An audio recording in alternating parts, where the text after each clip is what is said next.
പ്രായമാകുമ്പോൾ ആദ്യം നഷ്ടപ്പെടുന്നത് വയസ്സല്ല, മസിലാണ്.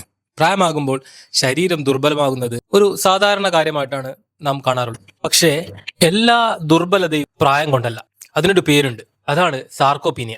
അതായത് പ്രായം കൂടുന്നതിനനുസരിച്ച് മസില് ശോഷിച്ച് അല്ലെങ്കിൽ മസില് നഷ്ടപ്പെട്ട് പോകുന്ന ഒരു സ്വാഭാവിക പ്രക്രിയയാണ് സാർക്കോപീനിയ എന്ന പേരിൽ അറിയപ്പെടുന്നത്. ഇത് കാരണമായിക്കൊണ്ട് തന്നെ പടികൾ കയറാനുള്ള ബുദ്ധിമുട്ട്, കസേരയിൽ നിന്നും എഴുന്നേക്കാൻ പ്രയാസം, ബാലൻസ് നഷ്ടപ്പെടൽ, വീഴാനുള്ള സാധ്യത കൂടുക എന്നിങ്ങനെ പല കാര്യങ്ങൾ സാർക്കോപീനിയ കൊണ്ടുണ്ടാകാം.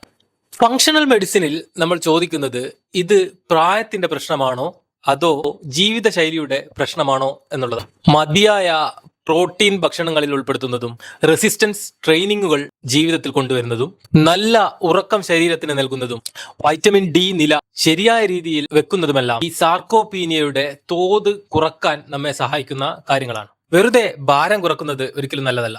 മസിലുകളെ സംരക്ഷിച്ചുകൊണ്ട് ഭാരം കുറക്കുകയാണ് വേണ്ടത്. കാരണം ദീർഘായുസിന്റെ രഹസ്യം കൂടുതൽ കാലം ജീവിക്കുക എന്നുള്ളതല്ല, ജീവിക്കുന്ന കാലയളവ് നല്ല രീതിയിലാക്കുക എന്നതാണ്.